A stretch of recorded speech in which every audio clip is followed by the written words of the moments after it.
kita akan membahas tentang bagaimana cara mudah untuk memfanakan diri supaya lekas bisa sampai pada Allah. Hal ini sudah Allah jelaskan baik di dalam surah Al-Ankabut ataupun surat Al-Kahfi, di mana Allah mengatakan barang siapa yang mengharapkan untuk bertemu terhadap Allah, maka sesungguhnya waktu yang dijanjikan Allah pasti akan didatangkan. Kapan Allah mendatangkan waktu pertemuan terhadap dirimu? Itu ukurannya kapan kau bisa memfanakan dirimu. Kapan waktu yang dijadikan Allah untuk bertemu terhadap dirimu? Itu adalah waktu di mana kapan kau memfanakan dirimu. Kapan mata hatimu bisa melihat nyatanya Allah? Berarti kapan hijab yang keluar dalam mata hatimu. Bagi Anda semuanya yang hatinya sudah bisa menerima ajaran Allah ini dan sudah punya kunci sendiri-sendiri, jadikanlah itu sebagai alat untuk menafikan dirimu, untuk menghilangkan dirimu, dengan maksud nyatanya Allah akan terjadi. Kita mereview hari Sabtu yang kemarin tentang zikir sirrul asrar di dalam Su'aul Basirah. Iman yang sudah ada di dalam dirimu yang mengatakan bahwasanya wujudnya Allah itu adalah hidup, baik yang ada di dalam maupun di luar dirimu, sehingga kau hanya meyakini bahwasanya semua apa yang terjadi semata-mata dirinya yang berperan, maka mengalirlah hatimu di dalam Su'aul Basirah sampai ke Ainul Basirah. Mengalirnya Anda di dalam zikir Su'aul Basirah tersebut secara otomatis Allah membimbing dirimu untuk menafikan dirimu. Sebab tanpa Allah bimbing untuk menafikan dirimu, mohal bagi dirimu bisa menafikan dirimu. Sebab ketika saat proses penafian terhadap dirimu, jangan kau kira nafsu nafsiyah dan amarah itu tidak bergejolak.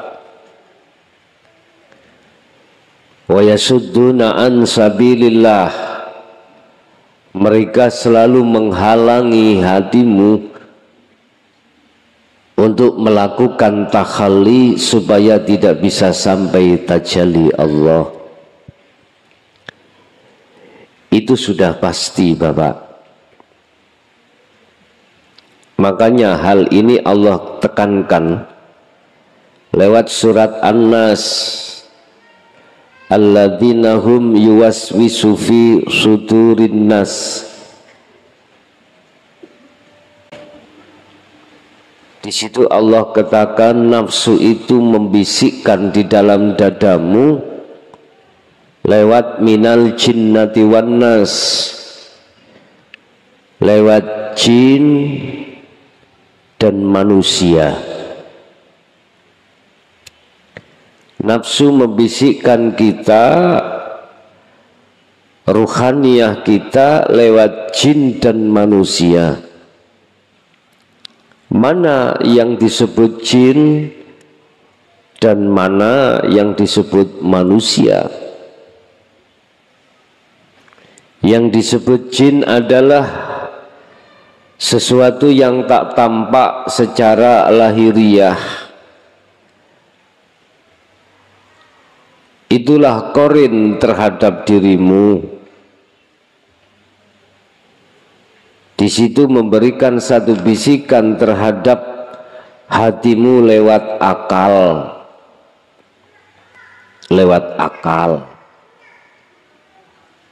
supaya ruhaniyahmu itu beriman terhadap selain Allah dalam hal apapun. Contoh, ini contoh.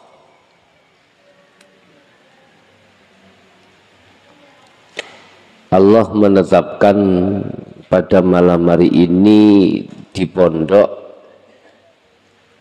sound systemnya ada kendala.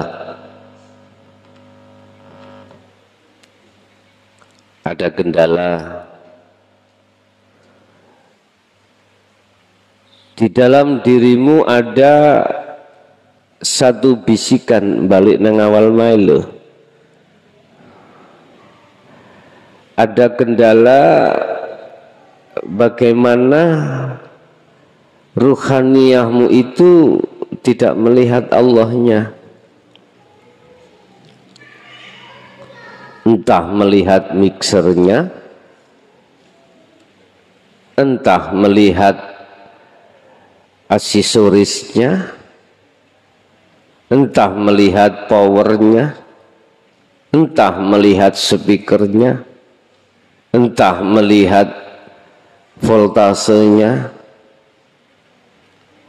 Dalam hatimu ada sesuatu yang halus, itu jin, membisikkan hatimu supaya beriman, meyakini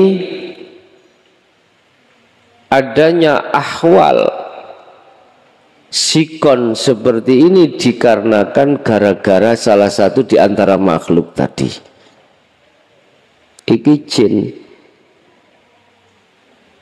Jadi hatimu spontanitas menuduh perubahan iklim, perubahan kondisi itu karena makhluk. Memang kuakui secara syariah sifat basariah memang makhluk seakan-akan. Kalau nggak percaya miki patenono lah gak iso muni. Mik sing tak gawa niki.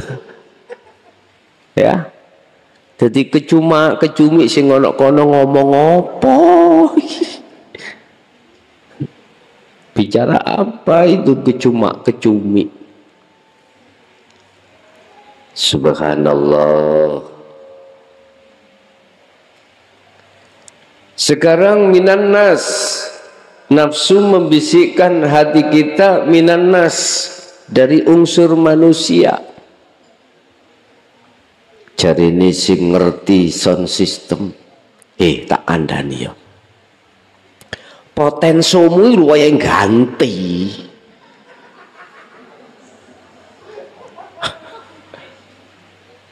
Gantian. Jadi di situ ada kabel yang kurang cekat. Misalkan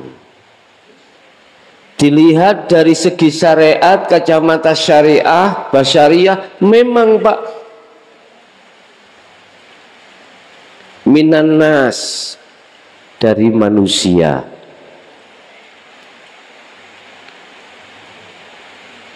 Ketika dilihat iya, berarti percaya pada manusia tadi. Padahal jikalau sungguh Anda mau mata hatimu iman ini kau kembangkan, saya tanya, tanpa Allah di situ apakah mungkin kondisi ini, iklim ini bisa berubah? Enggak mungkin. Makanya silahkan Anda memakai kacamata syariah, sifat basariyah, mata ainul basyariyah, silahkan. Tetapi mata hatimu juga fungsikan. Resiko tatkala kita tidak memfungsikan mata hati kita ainul basirah, apa yang terjadi? Nafsu amarah di dalam diri kita bergejolak. Nafsu nafsiyah akan muncul, menggiring ruh itu untuk beriman terhadap selain Allah.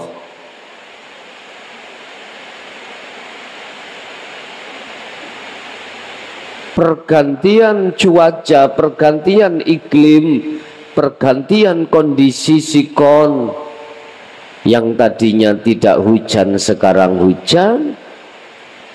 Kalau kita hanya memakai ainul basyariyah, teori syariat saja, apa yang terjadi? Rawat ati iki. Rawat itu singkatane turu ngeliwat. Tok ya.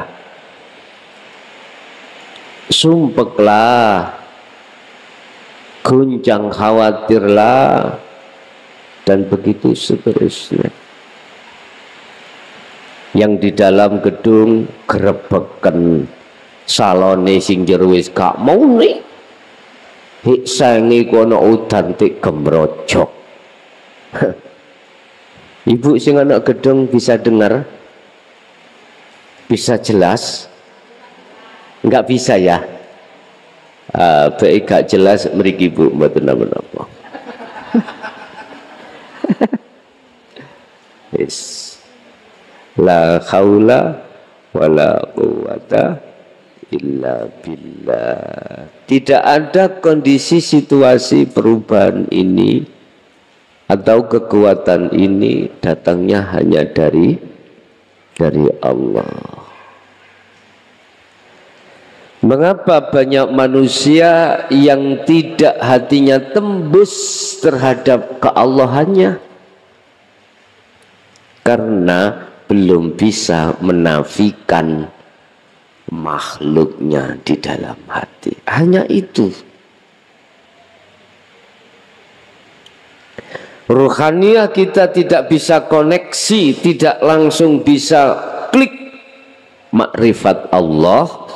Itu dikarenakan ruhaniyah kita ini belum mau, tidak mau menafikan atas dirinya makhluk, atau belum mau menghilangkan atas makhluknya di dalam hati.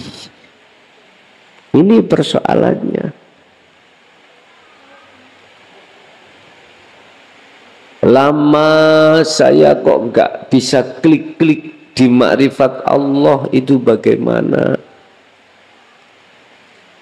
Jawabannya cuma satu, karena kedirian, keakuan diri ini belum ada tindakan nafi, pemfanaan.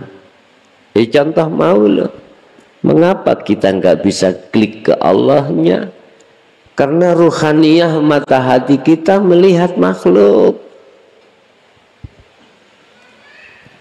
Sifat basariyah kita melihat sudah benar, tapi sifat ainul basirah mata hati kita, kita samakan sama halnya melihat mata dohir iki.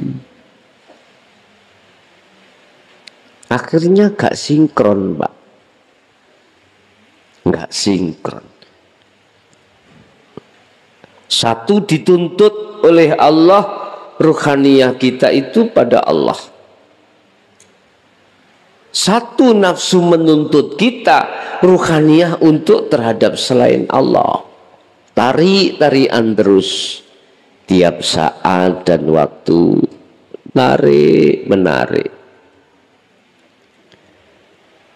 Dan inilah menjadikan satu alasan ruhaniyah kita mengapa masih jauh dari Allah, rumongso jauh dari Allah, bahkan tidak bisa sampai kembali makrifat Allah. Persoalannya di sini. Allah sudah janji di dalam surah Al-Ankabut ayat 5, "Man kana yarju liqa Allahi", barang siapa yang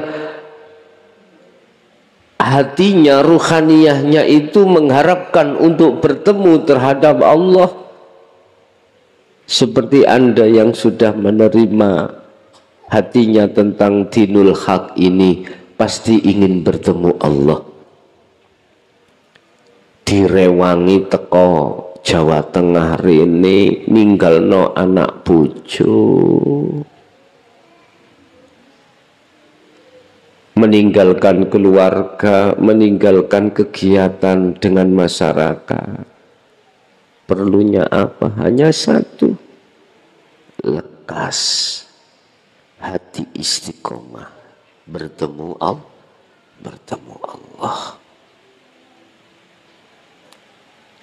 Keinginan yang seperti ini Bapak Ibu, keinginan yang mengharap bertemu Allah, itu bahasa umumnya langka orang itu. Langka. Artinya orang yang mempunyai keinginan untuk bertemu Allah ini jumlahnya sangat minoritas. Kebiasaannya itu sudah tua, umurnya di atas 50, ya. Yang di bawah 50 itu sedikit sekali.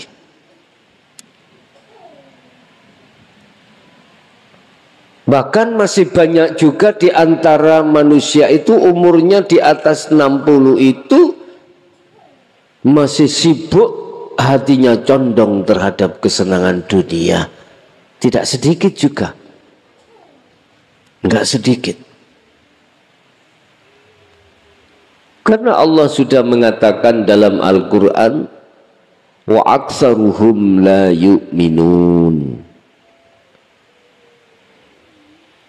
Ketika saat Rasulullah memberikan pengajaran ruhaniyah ini untuk kembali pada Allah, banyak di antara golongan manusia itu yang tidak percaya. Tidak percaya.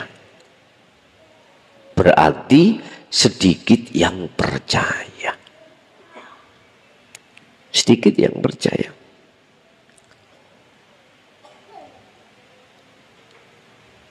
Fa inna ajalallah la'at.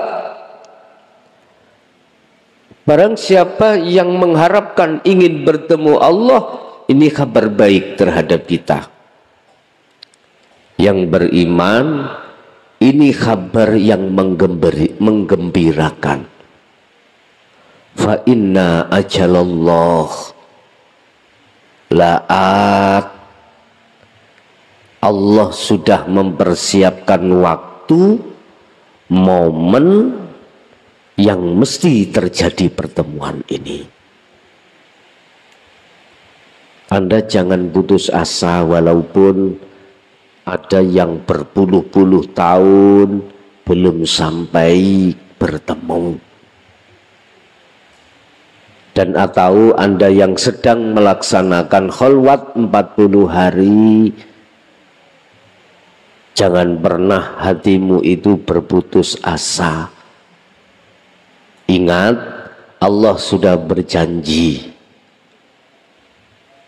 fa inna ajalallah, Allah pasti akan memberikan momen waktu tertentu terkait pertemuan terhadap dirimu. Yang terpenting Anda adalah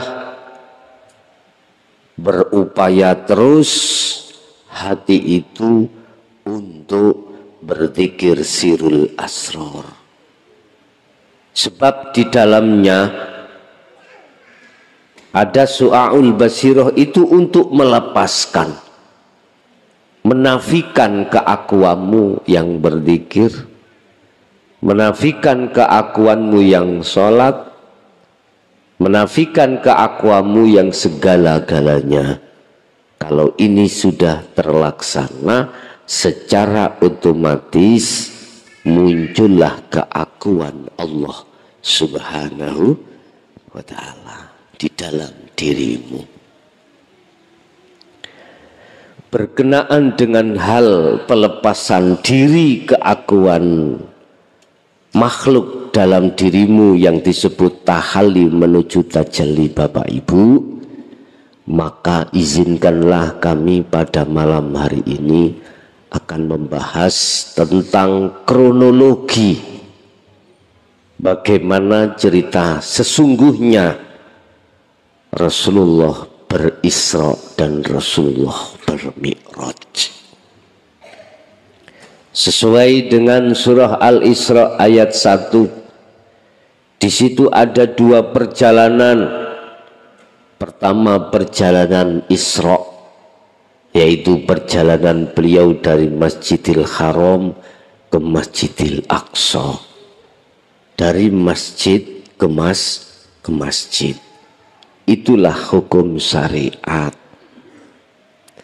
Itulah hukum syariat yang terjadi pada diri Anda mulai saat awal kecil kita, mungkin sampai berapa tahun umur kita,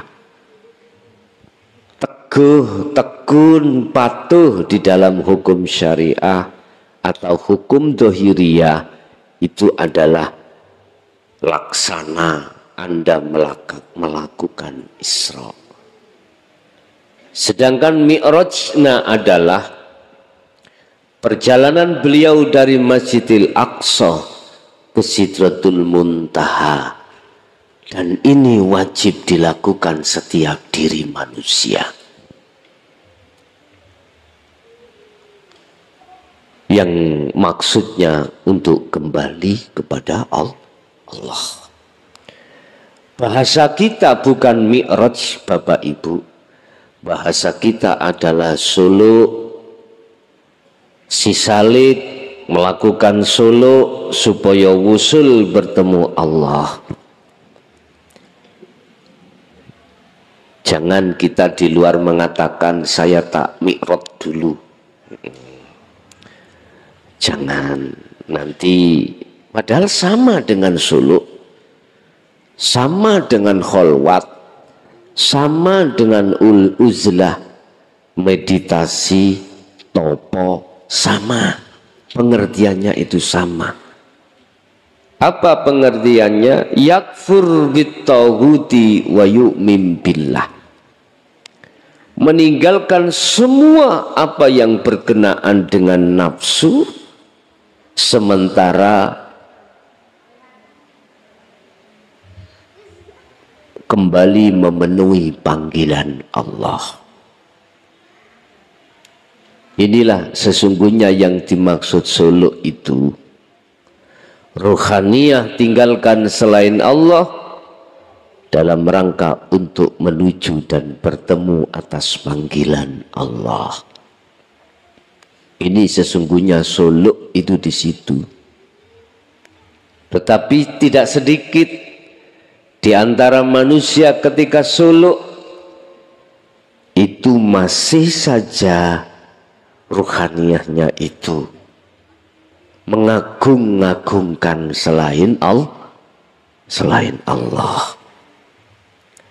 Masih banyak di antara kita sebagai manusia ketika suluk utawa khalwat, ruhaniyah kita masih mengagungkan selain Allah. Entah itu kita anggap sebagai guru kita, kita anggap sebagai mursyid kita, ataukah kita anggap sebagai seorang yang berjasa dalam hal membimbing ruhaniyah kita untuk bertemu Allah. Masih ada seperti itu. Bapak Ibu, akhirnya jangan heran ketika saat kita suluk itu belum bisa melepaskan keakuan diri. Inilah yang menjadikan tertundanya, yang menjadikan lamanya pertemuan Anda terhadap Allah, sekalipun Allah sudah menjanjikan fa inna ajalallah la'at. Itu janji Allah, sekalipun Allah sudah menjanjikan pertemuan itu pasti terjadi. Tetapi etika untuk seperti itu mestinya kita harus melepaskan kedirian makhluk dalam diri kita, mestinya seperti itu. Ada satu pertanyaan, saya ketika saat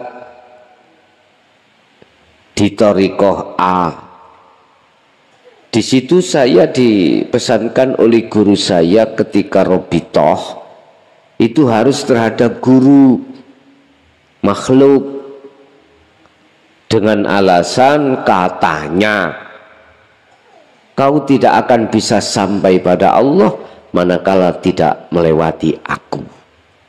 Guru, aku makhluk. Bapak Ibu rahimakumullah, memang kalau dilihat dari sifat basariyah atau dari ainul basyariyah syariat memang benar.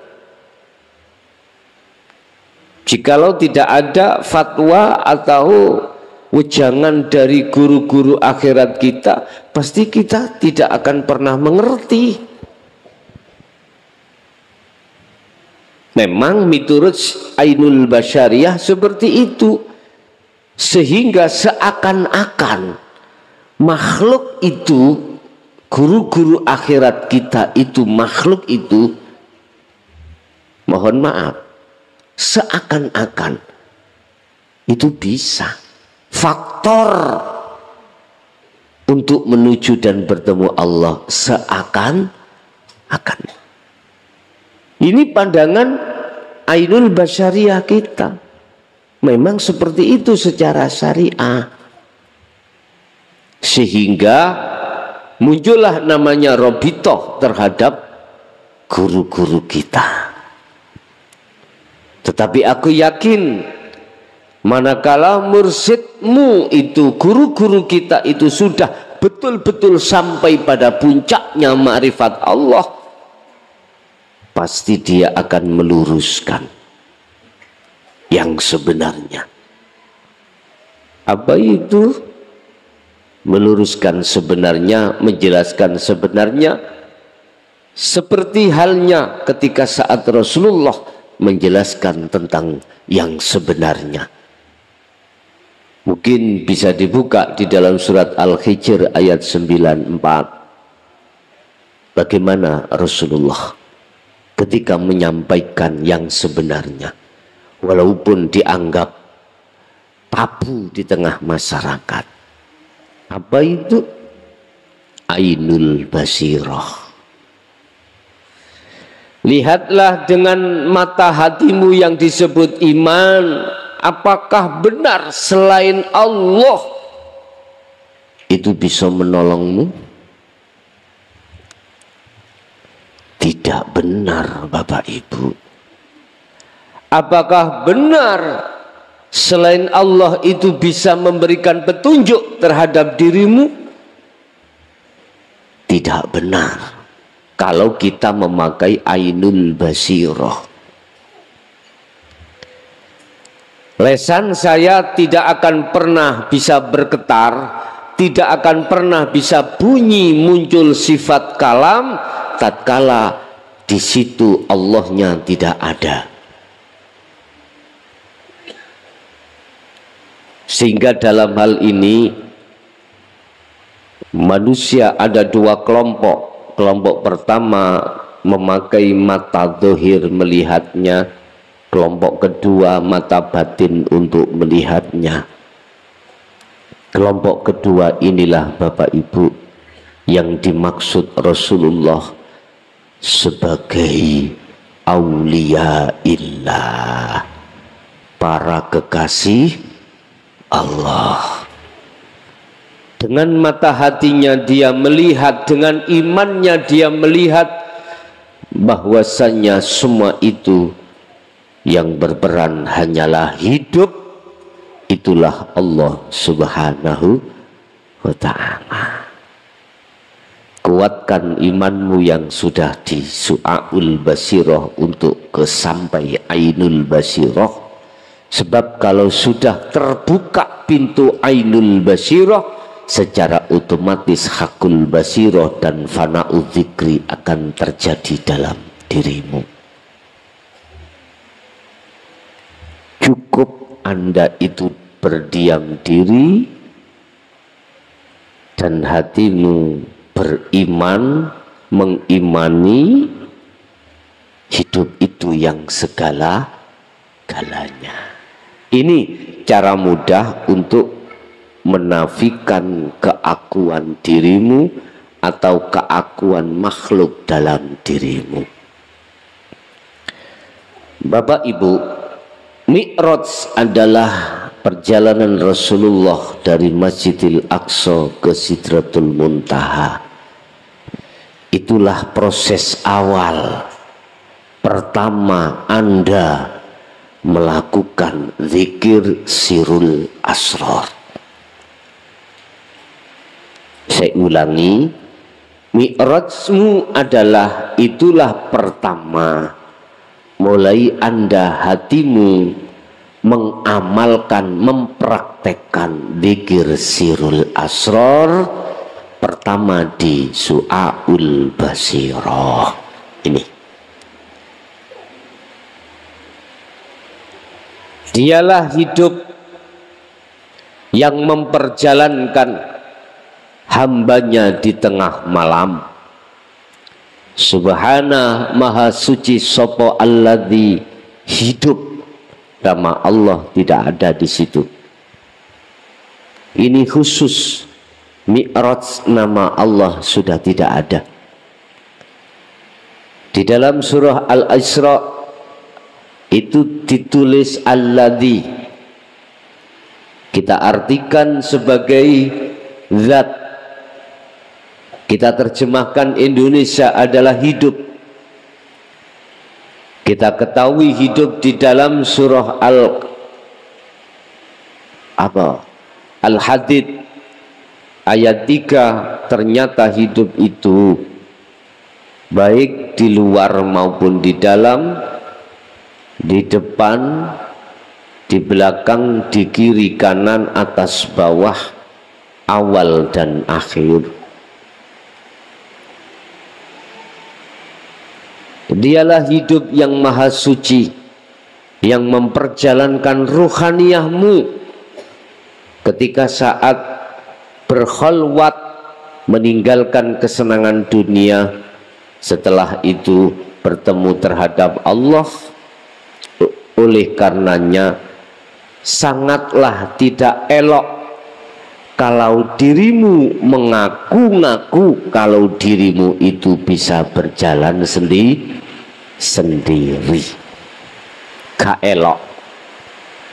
Tatkala di dalam hati kita masih ada rasa iman kalau diri kita yang berzikir, diri kita yang merasakan, diri kita yang iman, maka itu tertanda berarti keakuan kita makhluk itu belum terlepaskan dari diri kita.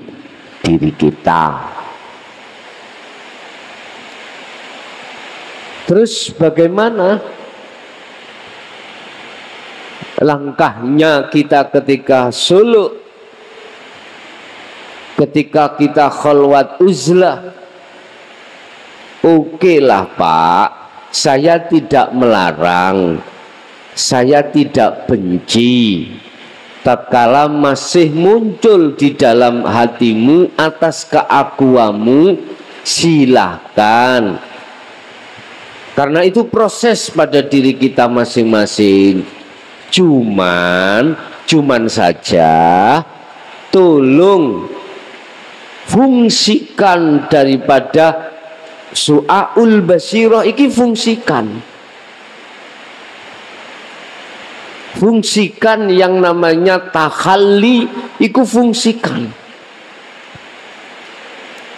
supaya kita tidak terus digandoli oleh nafsu dalam diri kita masing-masing.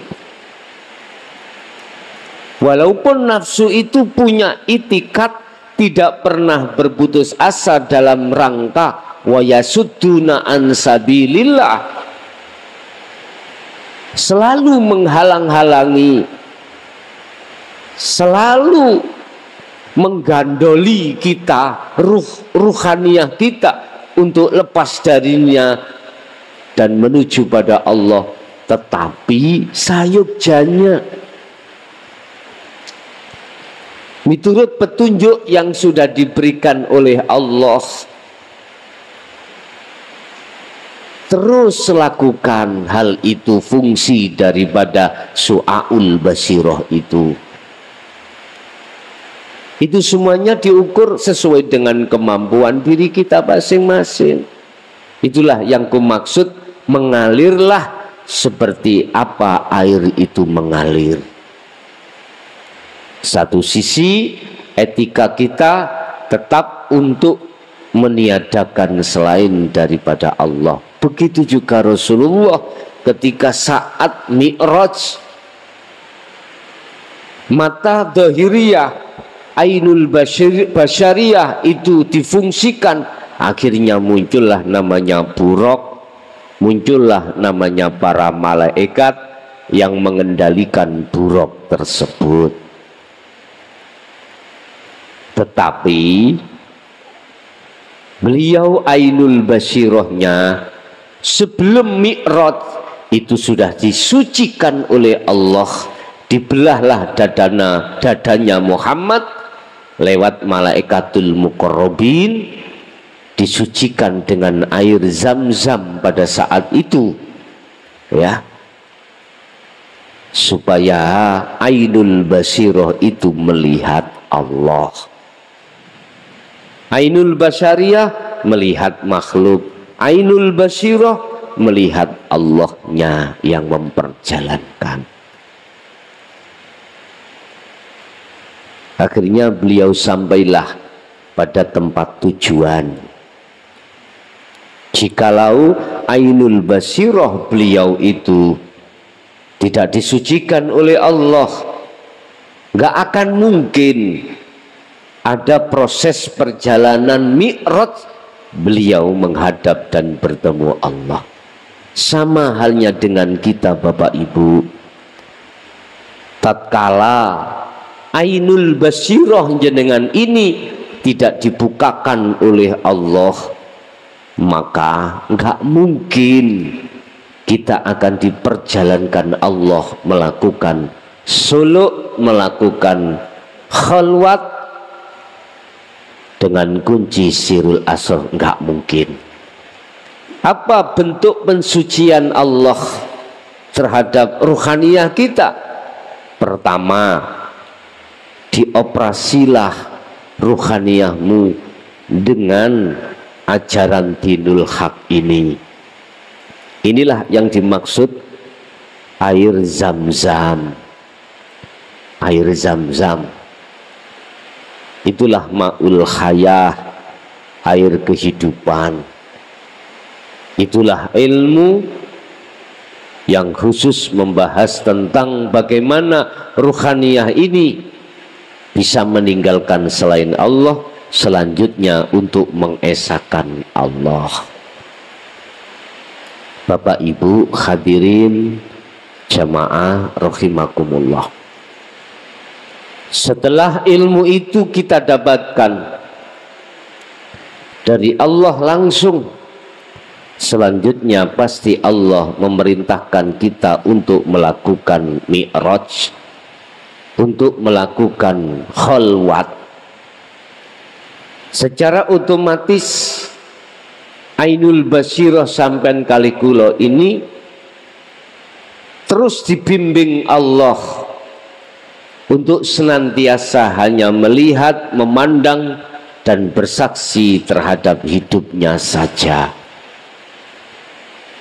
Bapak Ibu, tidak akan pernah berhenti Allah terhadap hambanya yang sudah dikasih ma'ul hayah, untuk memberikan peringatan, untuk memberikan kabar, untuk selalu menuturi kita, memberikan nasihat terhadap rohaniah kita, supaya senantiasa melihat hidupnya, bukan melihat makhluknya. Sikon apa yang dihadapkan Allah terhadap kita, pasti disertai Allah membimbing rohaniah kita untuk selalu bertemu Allah. Berarti jenengan olehnya mi'raj, oleh bertemu Allah tidak cukup 1, 2, 3 kali saja. Anda akan bertemu Allah. Untuk bertemu Allah tidak hanya cukup khalwat itu hanya 40 hari saja. Bagaimana Rasulullah ketika melakukan selalu bertemu Allah sampai kapan? Buka di dalam surah Al-Hijr ayat 99 atau ayat yang terakhir. Wa'bud rabbaka hatta ya'tiyakal yakin. Sampai ajal kau, mohon maaf, sampai mati jasad meninggalkan dunia ini, ruhaniyah sampai cepot dari jasad inilah olehnya kita berkholwat. Tadi ada yang tanya, saya sudah melakukan kholwat 40 hari kurang 10 hari, berarti 30 hari. Ada yang sudah mengatakan sudah selesai. Terus sampai kapan saya berkholwat? Bapak Ibu, kembali kepada dasar bahwasanya Allah sudah berjanji pasti akan bertemu. Manakala Anda belum ada tanda-tanda pertemuan terhadap Allah, bahkan 40 hari 40 malam sudah kita lalui, terus langkah apa yang harus kita lakukan?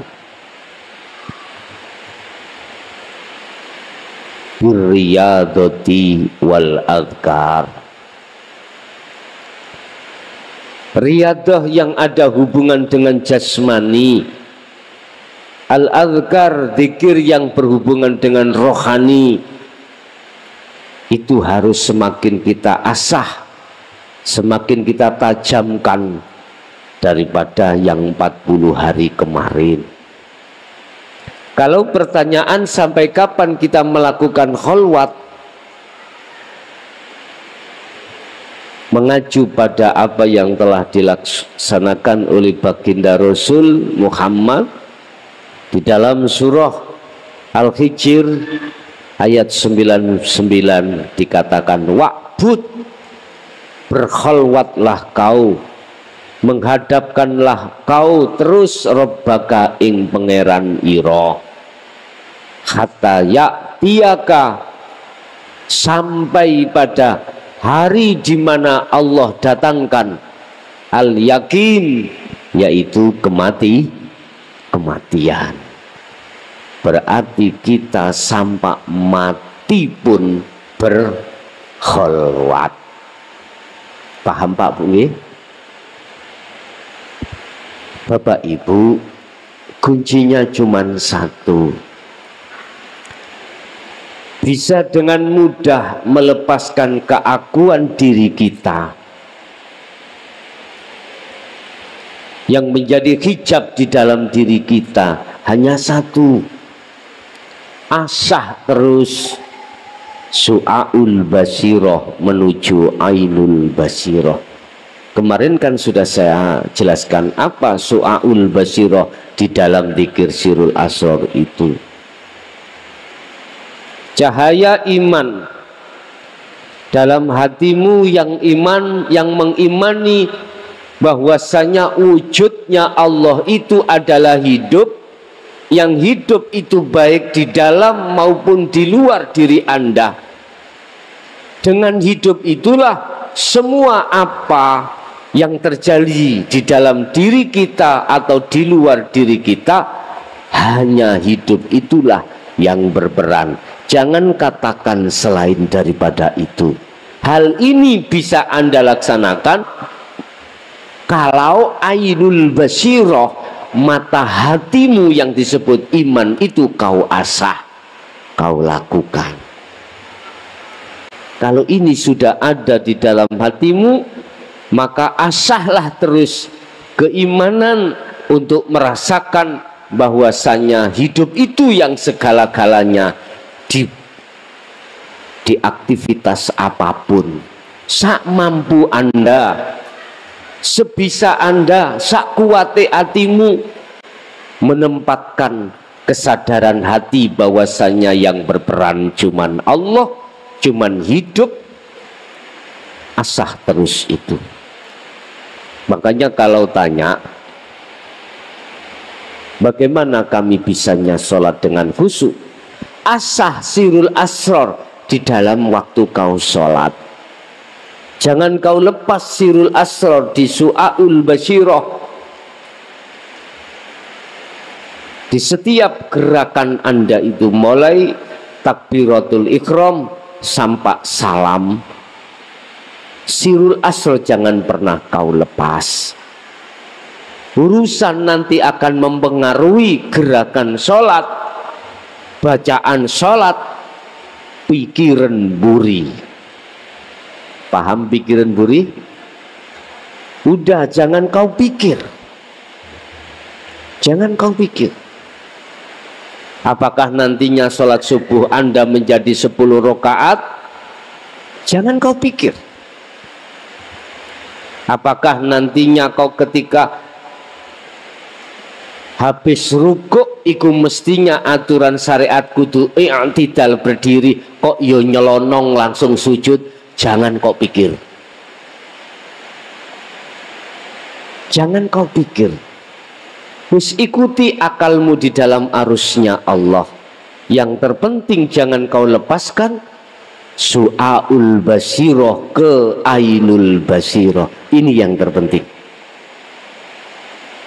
Ada memang kaidah yang mengatakan ketika sholat kau akan bisa mencapai kekhusyuan, kau harus mengerti setiap bacaan sholat maksudnya.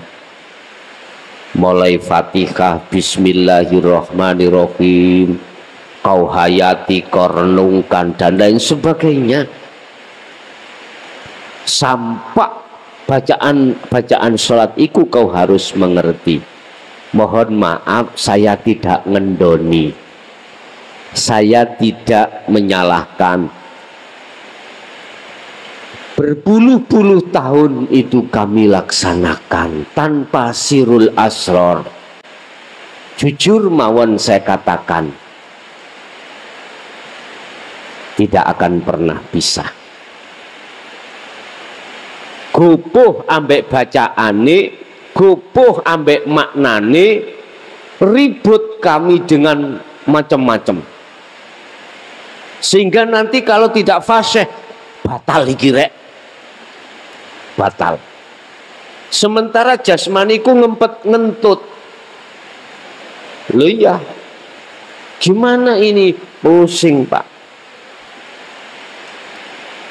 Memang kalau kita menghayati makna itu, lama Pak kita melakukan sholat, tapi tidak pernah menikmati ruhaniyah ini. Yang katanya khusyuk, nggak bisa. Nggak bisa. Hal itu akan terjadi kekhusyuan manakala ruhaniyahmu juga sholat. Gak ruhaniyahmu sibuk mengerti artinya bacaan enggak. Makanya mengapa di dalam surah Al-Baqarah ayat 238 itu Allah katakan tidak hanya wassolawat, tapi wassolatil wusta. Niki lho Pak. Tidak hanya sholat 5 waktu jasmani, tetapi wassolatil wusta, sholat rohani.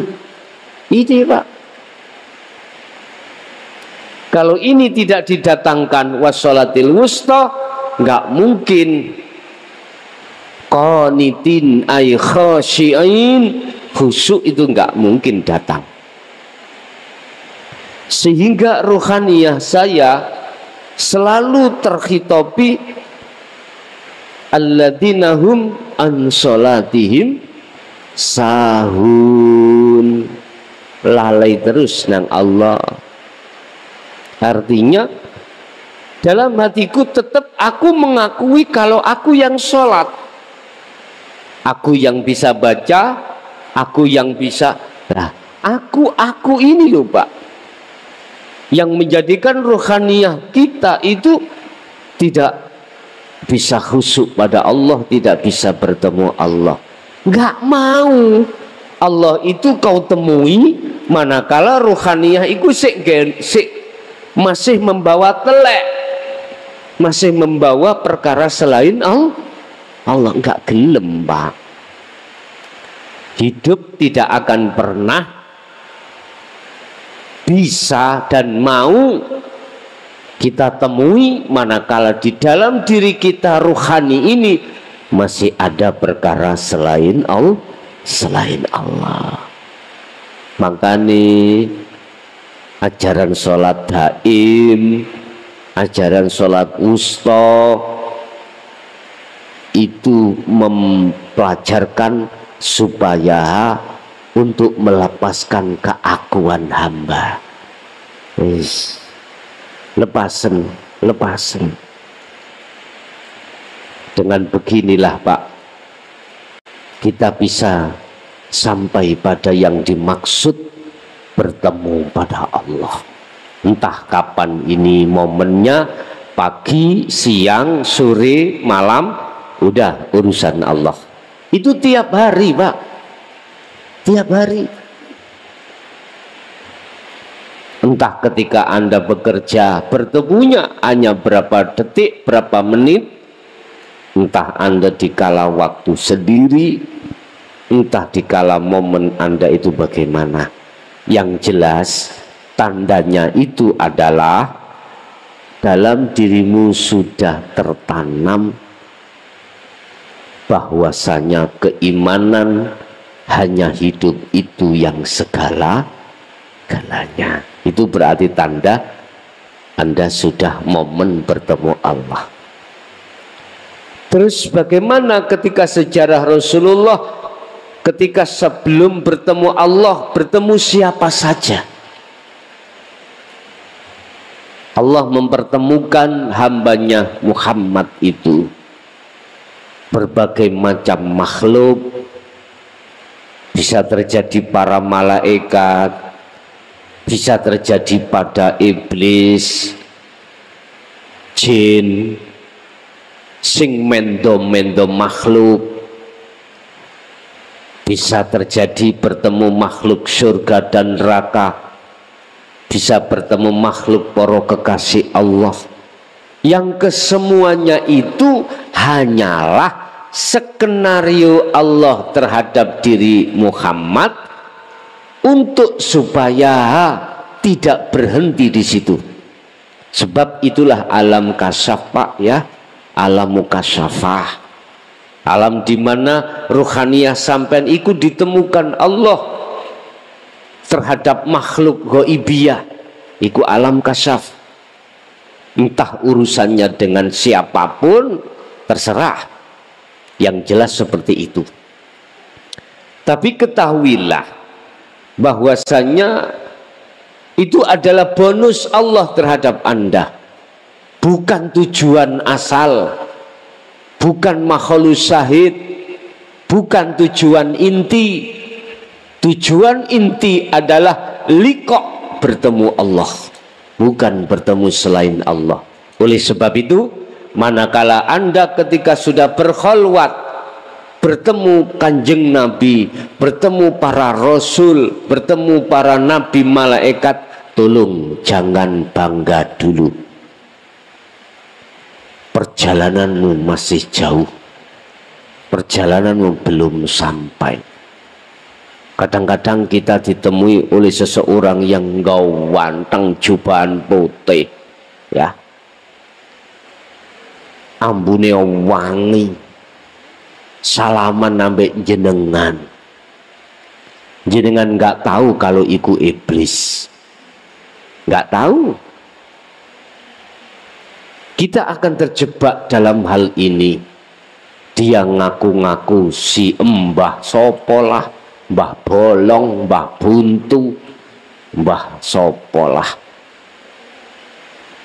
Bisa jadi iblis itu menyerupai terhadap hal-hal makhluk secara itu.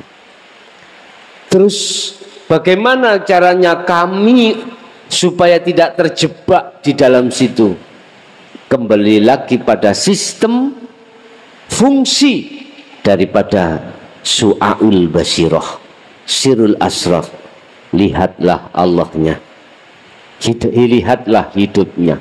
Aku yakin tatkala hatimu sudah berfungsi ainul basirahnya lewat su'aul basirah ke ainul basirah, lenyaplah dia, langsung tidak ada. Kadang-kadang berupa alam, hamparan luas, sama, langsung saja. Asah su'aul basirahmu, asah, fungsikan imanmu itu hanya melihat Allah. Ketika saat itu sudah ainul basirah, maka lenyaplah alam tersebut. Yang terjadi adalah la ibsorun wa mubsorun wa basarun. Anda tadi yang disebut ruh menghadap sudah tiada, Allah yang kau hadap sudah tiada, mata untuk melihat itu sudah tiada. Yang ada hanyalah aku. Fa'budni aqimis sholah li dzikri. Sembahlah aku, jangan kau sembah namaku Allah, jangan kau sembah sifatku hidup atau sifatku zat, tapi sembahlah aku. Artinya akan bergelora di dalam hatimu, aku Allah, bukan aku makhluk tadi, bukan. Kalau bahasa saya syariatkan, yang bicara aku Allah itu adalah hidup dalam diri kau. Itu kalau boleh saya syariatkan seperti itu. Ingat, di dalam surah Al-Anbiya ayat 29 Allah katakan, barang siapa yang berani mengatakan inni anallah, maka Allah siapkan neraka jahanam. Artinya ruhaniyah itu yang bicara, bukan hidup itu yang bicara. Muncul aku Allah itu dari unsur taholli, dari unsur manusiawiyah. Tetapi kalau munculnya aku Allah dari tajalli dalam dirimu, maka tidak apa-apa, dan itu yang benar. Itu yang benar. Tinggal pertanyaannya ketika mengatakan aku Allah, itu dirimu ini takholli apa tajalli. Bapak Ibu hadirin jamaah rahimakumullah, setelah Rasulullah sampai pada tujuan, mengapa di situ yang dibawa itu adalah sholat, bukan zakat, bukan puasa, bukan haji, bukan mangkupurel, tetapi kok ya sholat? Apa arti daripada sholat? Bapak Ibu, sebelum kami masuk pada pengertian secara istilah dan secara lugat, ada beberapa kajian sejarah. Semestinya bukan 5 waktu tapi 50 waktu. Yang dijawab oleh saudara saya di ilmu sejati, itulah sholat daim 24 jam. Ini Pak, Bapak Ibu hadirin jamaah rahimakumullah, pertimbangan hukum syariat. Mengapa 50 menjadi 5? Manakala betul-betul menjadi 50 waktu, maka umatmu Muhammad tidak akan mampu. Tidak sempat kerja, tidak sempat macam-macam. Begitu habis sholat, dong lagi adzan lagi. Adzan lagi.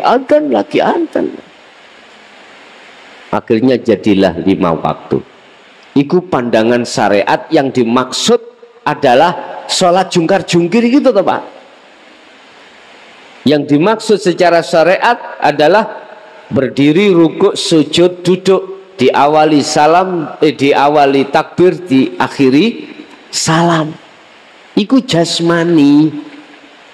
Tapi bagaimana ruhani?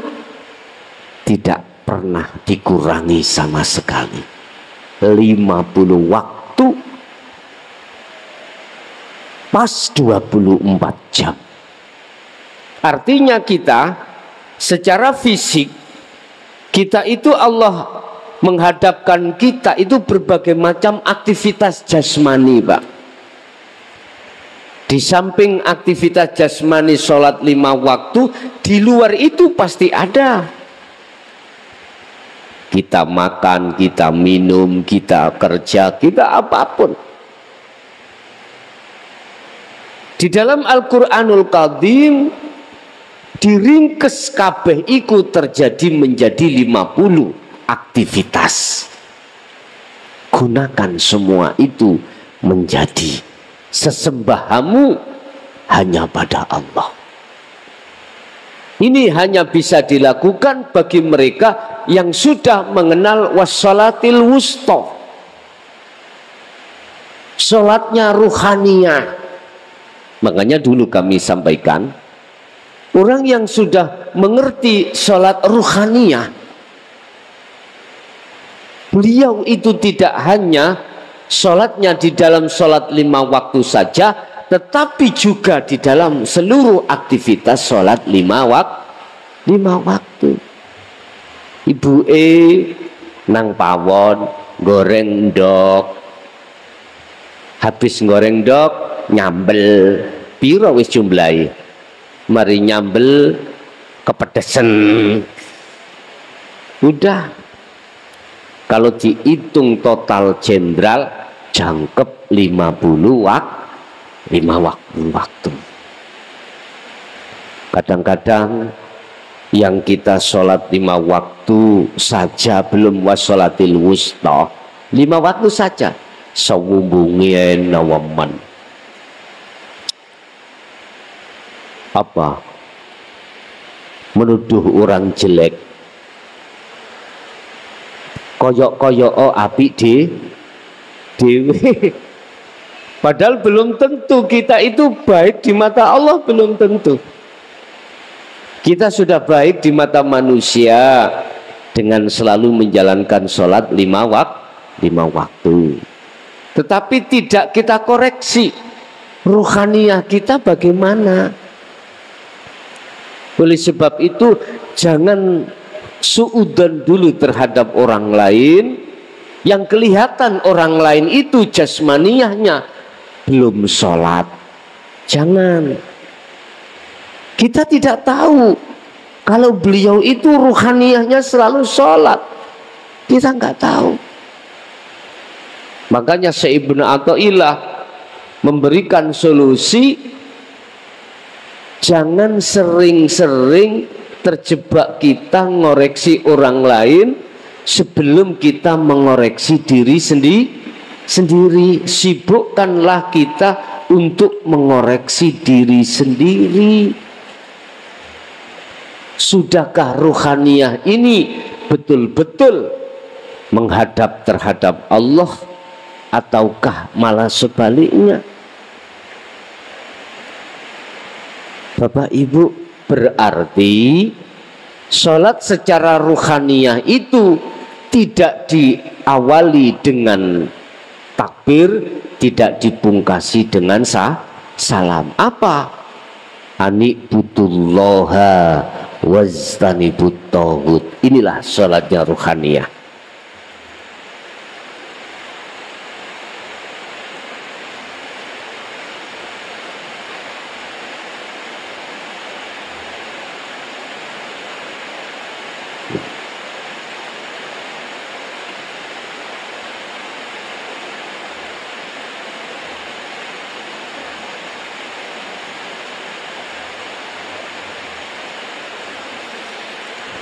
Mengarahkan ruhaniyah bermakrifat pada Allah, wastanibu, dan meninggalkan ruhaniyah dari keakuannya atau keakuan makhluk. Ini sholatnya ruhaniyah. Urusan tindakan jasmani terserah. Contoh lagi, rohani jasmani tindakane buka tutupi gelas, dideleh, diletakkan, diangkat gelase, disawang kopine, dirasakno kopine.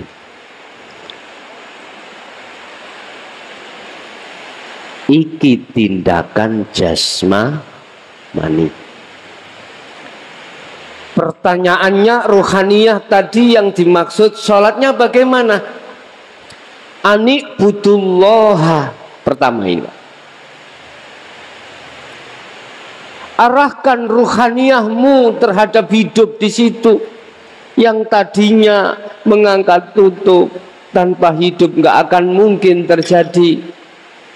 Terus mengangkat gelas, terus merasakan rasanya kopi, sampai sudah masuk ke lambung. Ruhaniyah itu tidak mengakhiri, juga tidak mengawali. Dia juga di awal, juga di akhir. Wajtanibut taghut, menolak nafsu yang mengaku selain hidup itu yang segala-galanya, ditolak. Tentunya ini bisa akan terjadi di dalam ruhaniyah Anda karena awalnya Anda sudah memegang sirul asrar. Udah ini. Berarti ruhaniyah jenengan wau sholat sudah. Udah lagi apapun bentuk aktivitasnya.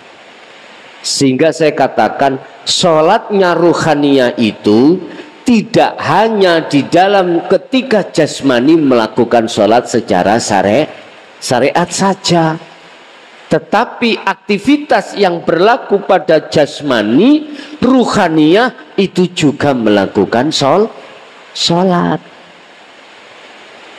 Paham nggih? Ini kalau tidak melalui sirul asrar tidak akan pernah bisa, Pak. Tidak bisa. Oh, dzikir khafi, dzikir siri aja, Allah Allah Allah, tawarus ati sampean kaya gitiran. Muhammad Allah Allah, engko nek kentekan apa jenenge minyak jadi panas, engko nek is panas melengkung, nek wis melengkung jenengan ngomal-ngomel, iku biasane panas, Pak. Anda dzikir jahri sirik hanya itu panas, jasmani sampean gak mampu, panas. Makanya mungkin ada yang pernah jadi santrinya Gus Hudia Malang atau Mbah Hayi, Syekh Hayi. Di sana ada kolam. Santrinya kalau kholwat panas disuruh mandi terus. Jadi untuk ngimbangi jasmanimu cek gak konslet, biar tidak konsleting. Iya, Pak. Beliau siasati seperti itu, makanya disuruh mandi terus. Atau ada kolam, jadi nyemplung kolam sampean. Mengapa Jaya Baru tidak membuat itu, malah membuat mercon, petasan? Bawa mulus dingin, tak tui mercon jae dadi anget, ngoten loh. Jadi gak perlu, Pak. Justru sirul asrar itu akan menetralkan zikir sir dan jahrimu, menetralkan. Akhirnya nggak gampang stres sampean, nggak gampang stres. Dan juga itu tidak boleh dilakukan dengan akal, harus dilakukan dengan hati atau rohani. Nggak boleh dengan akal. Bapak Ibu hadirin jamaah rahimakumullah, itulah sholatnya rohaniyah, itu seperti itu. Terus pertanyaannya, apakah kita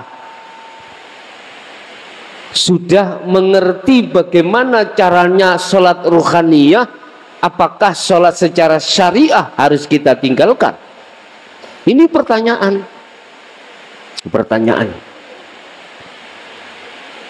Tergantung Allah meletakkan kau di mana, di khos atau di khawasul khawas. Kami pun tidak akan pernah bisa menyalahkan. Ketika saat ditempatkan di khos, hukum syariat menghukumi tidak bisa, Pak. Tidak bisa kau dihukumi, sebab syariat menghukumi itu karena akalmu, biaklin atau bighairi aklin. Kalau akalmu itu ada fungsi, dihukumi. Tapi kalau akalmu tidak fungsi, karena apakah Anda tidur, apakah Anda majnun, hukum syariat tidak bisa menyentuh, Bapak Ibu. Nggak bisa menghukumi, menyalahkan juga nggak boleh. Apalagi hukum hakikat.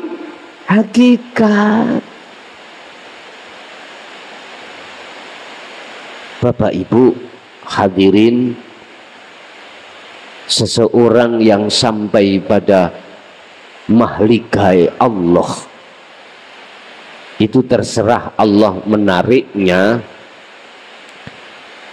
dan meletakkannya di majdub atau di wasilun, itu urusan Allah. Di khos apa khawasul khawas, itu urusan Allah. Anda, kita tidak usah ikut campur urusan itu. Sudah cukup bagi kita sesuai dengan apa yang telah difirmankan Allah, wa ma umiru illa liya'budullaha mukhlishina lahuddin hunafa. Wa qala aidan wa ma khalaqtul jinna wal insa illa liya'budun. Cukup bagi Anda menjaga rohaniyahmu untuk senantiasa bermakrifat pada Allah. Bapak Ibu, mengapa Rasulullah yang dibawa oleh setelah bertemu Allah itu sholat? Itulah maksudnya penyembahan. Penyembahan. Ada kaitannya dengan antara nyembah dengan makrifat, itu ada kaitannya erat. Artinya Anda nyembahnya dikatakan benar, sholatnya dikatakan benar, manakala bertemu Allah. Kalau Anda sholat itu bertemu genderuwo, tahu genderuwo? Bertemu al-aghyar, rohaniyahmu, berarti Anda belum dikatakan sholat dengan benar.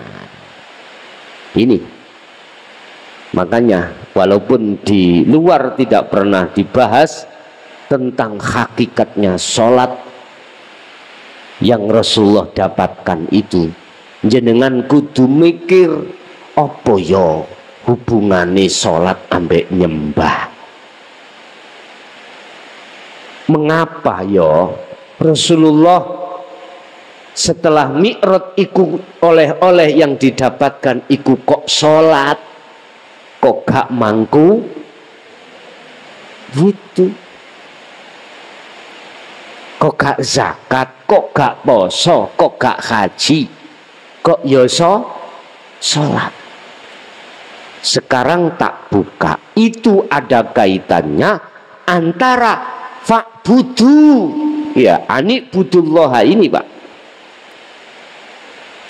Ini hubungannya itu dengan kemakrifatan Allah. Nyembahmu ambek bertemu ini, bertemu Allah, makrifat, inilah yang disebut sholat. Tapi tetap saya menghormati apa aturan di dalam syariat. Sholat adalah diawali takbir, dipungkasi salam.